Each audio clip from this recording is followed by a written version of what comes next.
세계정세부에 다시 오신 것을 환영합니다. 저는 전재현입니다. 청취자 여러분, 러시아와 우크라이나의 전쟁은 네 번째 해를 향해 가고 있지만 끝날 기미가 보이지 않습니다. 수많은 협상 라운드가 진행되었고 수많은 약속이 희망을 부풀렸습니다. 그런데 지금까지 평화협정 대신 모순으로 가득한 보이지 않는 움직임이 이어지고 있습니다. 마이애미의 비밀 회동들, 28개 항해 초안이 20개 항으로 줄어든 일, 북극의 석유와 가스, 그리고 노르드 스트림을 둘러싼 수조 달러 협력 약속, 그리고 이번 평화가 폭풍 전에 잠깐의 고요일 수 있다는 경고까지, 평화가 정말 가까이 왔을까요? 아니면 경제적 이익과 권력 야망이 맞거래되는 거대한 흥정의 현장을 우리는 보고 있는 걸까요? 더 중요한 것은 이런 방식으로 서명된 합의가 세계에 청구할 진짜 비용이 무엇이냐 하는 것입니다. 오늘 함께 파헤쳐 보겠습니다. 한국식으로 말하자면 매 회차 엔딩이 이렇게 간지러우면 시청자들은 결국 피자 한 판을 추가 주문하게 됩니다. 우선 두 사람을 이야기하지 않을 수 없습니다. 미국 대통령 도널드 트럼프와 러시아 대통령 블라디미르 푸틴입니다. 이 평화라는 바둑판 위에서 러시아와 우크라이나의 협상은 여전히 극도로 팽팽합니다. 작은 진전이 없지 않았지만 진짜 돌파구는 보이지 않습니다. 12월 2일 미국 특사단은 크렘린에서 푸틴 대통령과 거의 5시간 동안 회담했습니다. 하지만 결과는 여전히 교착이었습니다. 이 협상들이 왜 체감 성과를 내지 못하는지, 도대체 무슨 일이 벌어지고 있는지 의문이 커집니다. 그에 앞서 10월 28일 월스트리트 저널은 특별 탐사 보도를 내놓았습니다. 보도에 따르면 트럼프 진영의 일부 인사들은 러시아와 우크라이나의 전쟁을 하나의 거래로 본다고 합니다. 스티브 무누신과 제러드 쿠슈너 같은 인물들, 그리고 미국의 일부 후원자와 석유 기업들이 러시아와 끊임없이 사업 협상을 벌이고 있다는 것입니다. 그들은 경제적 이익을 지렛대로 삼아 크렘린이 적대 행위를 멈추도록 설득하려 하고 미국과 러시아가 조속히 평화 합의에 이르기를 기대합니다. 폭탄 대신 장부를 꺼내드는 방식, 말하자면 계산기가 전차보다 빠르게 전진하는 장면을 상상하시면 됩니다. 제안의 내용은 이렇습니다. 미국과 러시아가 북극의 히토류를 공동 개발하고 인공지능과 석유 가스 분야에서 협력합니다.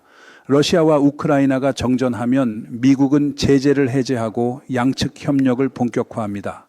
엑손모빌 같은 미국 기업이 러시아와 손을 잡을 수 있습니다.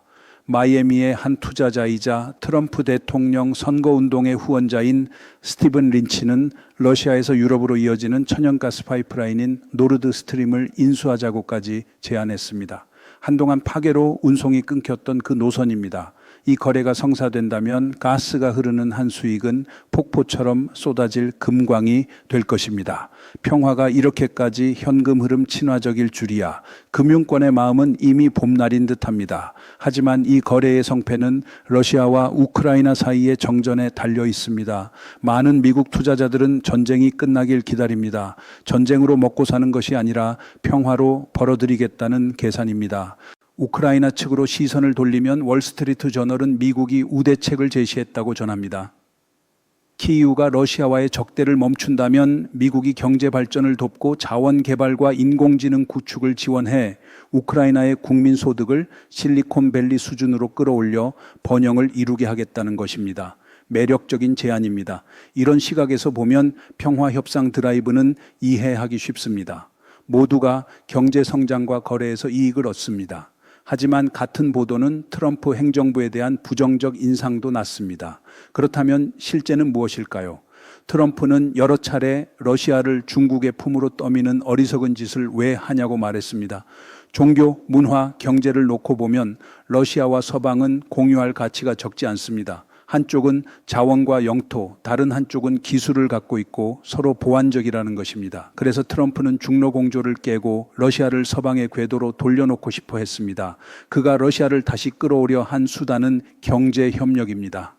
협력의 이익이 중국으로 기울어지는 것보다 훨씬 유리하다는 것을 모스크바가 체감하게 만들겠다는 구상입니다. 그의 첫 임기 때 그러려 했으나 바이든 행정부 시절 전쟁이 터졌습니다. 서방으로부터 외면받던 러시아의 베이징은 한도 없는 협력이라는 백지수표를 내밀었습니다. 유혹은 컸고 푸틴은 거절하기 어려웠습니다. 이런 상황에서 트럼프가 올리브 가지를 내밀자 푸틴은 중국과 손잡으면서 동시에 미국의 호의도 활용하려는 길을 택합니다. 거래로 적대 행위를 끝내겠다는 트럼프식 전략은 거대한 난관을 만납니다. 푸틴은 미국이 더 이상 자기 돈을 털어 우크라이나를 돕지 않는다고 보고 유럽은 결단력이 부족하다고 봅니다.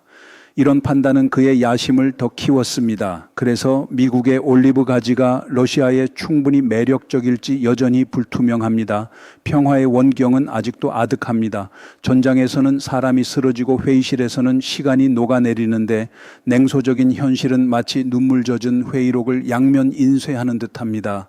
도덕을 위해 이익을 희생하는 이가 있는가 하면 야망과 권력을 위해 경제를 희생하는 이도 있습니다. 푸틴에게 돈은 중요하지만 가장 중요하진 않습니다. 병사들의 생명은 더더욱 우선순위가 아닙니다. 부와 영광은 잊히지만 전쟁 영웅담은 기록된다는 심리, 아마 그가 원하는 것도 그런 역사적 호명일 것입니다. 러시아의 부패는 오래된 병폐입니다. 국제투명성기구의 부패인식 지수는 0점부터 100점까지인데 100점은 투명, 0점은 극도의 부패를 뜻합니다. 2024년에 덴마크가 90점으로 최상위, 남수단이 최하위를 기록했습니다. 러시아는 22점으로 세계에서 손꼽히는 심각한 부패 국가에 속합니다. 우크라이나도 부패와 싸우고 있으나 35점으로 러시아보다는 사정이 낮습니다. 이 순위를 보면 한숨부터 나옵니다. 누구도 들어가고 싶지 않은 상위권이 있기 마련입니다. 러시아가 이 정도로 부패했는데 푸틴이 대통령이라면 그가 돈이 모자랄 리 없습니다. 전쟁으로 러시아 경제가 흔들려도 푸틴은 산처럼 끄떡없습니다. 뉴스가 러시아 경제의 침체를 말해도 그것은 러시아의 문제이지 푸틴의 문제는 아닙니다. 시기에 따라 러시아 정부는 신병 모집 과정에서 22,000달러에서 4만 달러에 이르는 보상을 약속하기도 했습니다. 지금은 70이 넘는 지방정부가 더는 그런 돈을 감당하지 못합니다. 상트페테르부르크와 레닌그라드 주조차 지급을 멈췄습니다. 러시아 경제가 어려워졌다는 방증입니다. 하지만 그것은 나라의 문제지 푸틴 개인의 빈곤은 아닙니다. 그렇다면 그에게 부족한 건 무엇일까요? 중국의 시진핑 국가주석과 마찬가지로 역사적 지위입니다. 푸틴이 원하는 역사적 지위는 위대한 러시아 제국의 복원이고 시진핑이 꿈꾸는 것은 대만을 장악하고 영토를 팽창시켜 남중국해를 거머쥐는 패권입니다. 두 지도자에게 돈은 문제가 아닙니다. 문제는 야망입니다. 그래서 푸틴은 어떤 대가를 치르더라도 전장에서 얼마나 많은 사람이 쓰러지더라도 멈추지 않습니다. 하루에 800명, 한 달에 2만 4천 명이 죽는다고 해도 마음이 흔들리지 않는다면 그가 보는 것은 사람의 얼굴이 아니라 지도 위 빨간 선일 것입니다. 미국 특사단은 마이애미의 사흘회의, 스위스 제네바, 그리고 아랍에미리트까지 이어가며 수차례 접촉했지만 진전은 미미했습니다. 푸틴은 미국의 대우크라이나 지지를 약화시키기 위해 시간을 끄는 듯 보입니다. 보도가 전해온 대로 트럼프 대통령은 처음에는 우크라이나의 장거리 타격 수단인 토마호크 제공을 검토했습니다. 그러나 러시아가 자체 평화안을 곧 백악관에 제출하겠다며 신호를 보내자 젤렌스키 대통령의 방문을 앞두고 막판에 입장이 바뀌었습니다. 결국 토마호크는 전달되지 않았습니다. 푸틴은 미국의 지원이 빠진 우크라이나가 버티기 어렵다는 사실을 알고 있습니다. 그래서 그는 시간을 산다고 느긋합니다. 전장에서의 지연전, 외교의 지연전 모두 같은 작전명 느긋한 미소입니다. 그는 왜 멈춰야 하냐고 되물을지도 모릅니다. 어차피 미국은 군대를 우크라이나에 보내지 않을 테고 무기만 팔 것입니다. 우크라이나는 돈이 부족하고 유럽연합은 주저합니다. 복지 지출이 커서 여력도 제한적입니다. 이런 구도에서 푸틴은 이점이 남아있다고 보고 전쟁을 이어가려 합니다. 그래서 그는 협상을 하자면서도 자신의 조건을 내걸고 조건이 맞지 않으면 계속 싸우려 듭니다. 푸틴을 협상 테이블에 붙잡아 둘 두 가지 핵심 변수는 하나, 우크라이나가 전장에서 압도할 힘을 갖느냐, 둘, 중국의 지원이 줄어드느냐입니다. 그래서 많은 관측통은 진짜 정전을 원한다면 먼저 푸틴에게 충분한 압박을 가해야 한다고 말합니다. 부당한 전쟁에는 부당한 대가가 따라오기 마련이고 억지로 눌러둔 뚜껑은 결국 더 큰 소리를 내는 법입니다. 전쟁을 시작한 자는 전쟁을 끝낼 동기가 없습니다. 전투가 러시아 영토 모스크바의 문턱까지 번질 때에야 푸틴은 끝낼 동기를 갖게 될 것입니다. 2023년에 프리고진이 무장 반란을 일으켰을 때 푸틴이 재빨리 모스크바를 떠났다는 사실은 그가 타인의 생명에는 무심해도 자신의 안전에는 누구보다 민감하다는 점을 보여줍니다. 안전이 위협받아야 비로소 진지한 협상 모드로 들어간다는 뜻입니다. 한국식으로 말하면 모래주머니를 발목에 차고 달리다가 바닥이 뜨거워져서야 비로소 신발을 찾는 격입니다. 문제는 야망의 집착입니다. 푸틴은 위대한 러시아 제국의 복원을 말합니다. 그 길에 얼마나 많은 희생이 나와도 가격표가 아무리 비싸도 그는 전진입니다. 트럼프 대통령도 이를 감지했을 것입니다. 그는 푸틴에게 기회를 주려 합니다. 러시아를 다시 위대하게 만들고 싶다면 피를 더 이상 흘리지 말고 경제를 키우자는 제안입니다. 국가를 다시 번영시키고 미국과 협력하자는 것입니다. 함께 경제를 강하게 만들어 러시아를 위대하게 만들자는 말입니다. 트럼프는 미국이 제시하는 이익이면 푸틴을 설득할 수 있다고 믿었을지 모릅니다. 하지만 현실은 달랐습니다. 푸틴은 8패 전의 그 푸틴이 아닙니다. 첫 임기 당시 푸틴은 서방과의 통합 의지를 보이기도 했습니다. 지금은 미국도 원하고 베이징도 원합니다. 그가 협상을 질질 미루는 방식은 베이징의 전형적인 기술입니다. 시진핑과 밀착한 뒤 그는 협상을 무력화하는 여러 지연수를 익혔습니다. 미국과 우크라이나가 해상과 공중의 공격 중단을 제안했을 때 러시아는 단호히 반대했습니다.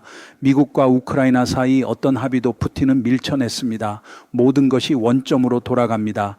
이 시나리오는 계속 반복되고 있습니다. 부당한 전쟁의 캐릭터들은 늘 같은 대사를 읊고 관객만 점점 지쳐갑니다. 그럼에도 트럼프 대통령은 인내심을 보이며 러시아를 다시 끌어오려 했고 푸틴에게 너무 많은 기회를 주었습니다. 그는 푸틴이 진정성이 없으면 우크라이나를 전폭 지원해 러시아를 크게 패퇴시키고 협상장으로 끌어오겠다고도 했지만 아직 실행되지는 않았습니다. 왜 장거리 무기 제한을 걷어내고 키이우에 토마호크 같은 억지력을 주지 않느냐는 의문이 따라붙습니다. 아마도 그는 아직 푸틴에게 희망을 거는 듯합니다. 한때 나토 가입까지 흘끗 바라보던 푸틴은 더 이상 그 푸틴이 아닙니다. 지정학의 구도에서 유럽연합은 미국의 동맹이고 러시아는 경쟁자입니다. 그러나 이념의 층위에서는 이야기가 뒤집어지기도 합니다. 냉전의 잔재라는 전선과 서구의 좌우 이념 투쟁이라는 전선, 섞이면 풀기 어려운 매듭이 됩니다. 미국의 부통령 J.D. 벤스가 뮌헨 안보회의에서 유럽을 향해 러시아가 당신들의 적이 아니며 중국도 결정적 적은 아니라며 가장 큰 적은 당신들이 만든 혼란이라고 직설적으로 말했을 때 전장은 지정학에서도 이념에서도 동시에 흔들렸습니다. 우크라이나 침공은 푸틴을 국제 질서를 정면으로 도전하는 경쟁자로 만들었습니다. 지정학적으로 러시아는 도전자이고 유럽은 동맹이지만 이념의 층위에서는 상황이 복잡합니다. 그래서 트럼프가 중재를 할 때도 러시아에 완전히 등을 돌리지 않고 기회를 주려 했습니다. 첫 임기 때였다면 성공했을지도 모릅니다. 하지만 지금은 푸틴 뒤에 시진핑이라는 그림자가 짙게 드리워져 있습니다. 러시아는 혼자가 아닙니다. 베이징의 영향이 뒤에서 흐르니 협상은 반복되고 합의는 멀어집니다. 여기서 질문이 생깁니다. 경제적 이익으로 푸틴을 야망에서 떼어낼 수 없고 베이징이 뒤에서 실을 잡고 있을 때 트럼프는 어느 길을 택할 것인가? 그리고 그 선택의 대가는 무엇인가? 첫 임기부터 줄곧 트럼프는 미국을 다시 위대하게 만들자고 말해왔습니다.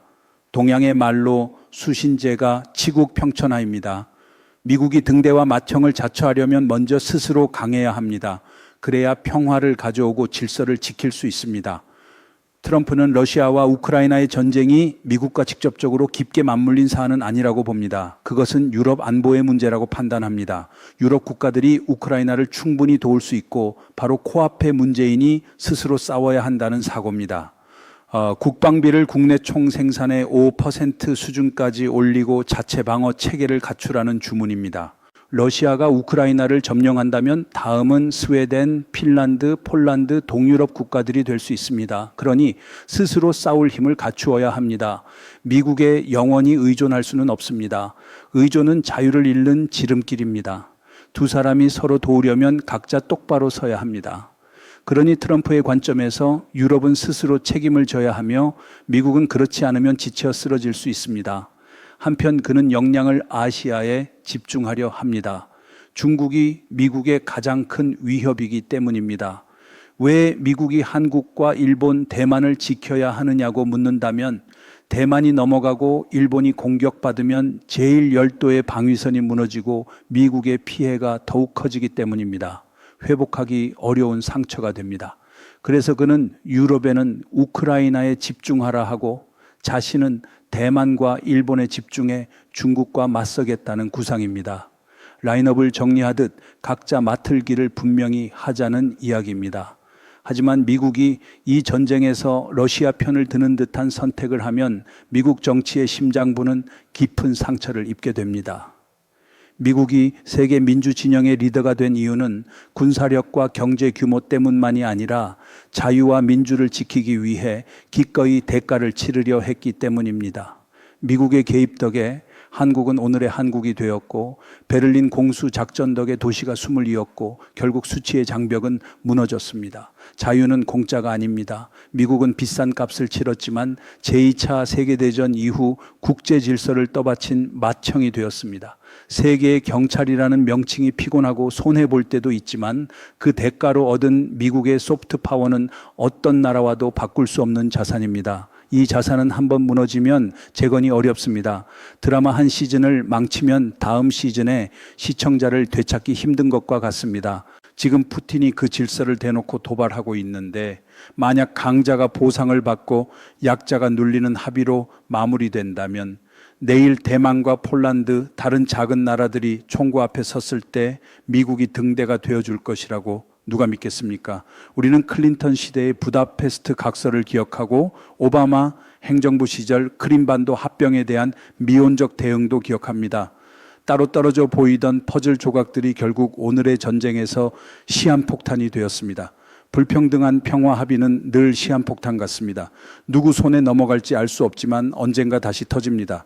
그때 우크라이나의 전쟁이 정말 멈추었는지조차 중요하지 않을 수 있습니다. 이미 또 다른 전쟁이 조용히 시작될 테니까요. 그리고 이번에는 누구도 승자를 장담하지 못할 것입니다. 오늘 세계정세해부는 여기서 마치겠습니다. 세계정세해부는 여러분의 의견을 늘 기다립니다. 감사합니다. 다음 시간에 뵙겠습니다.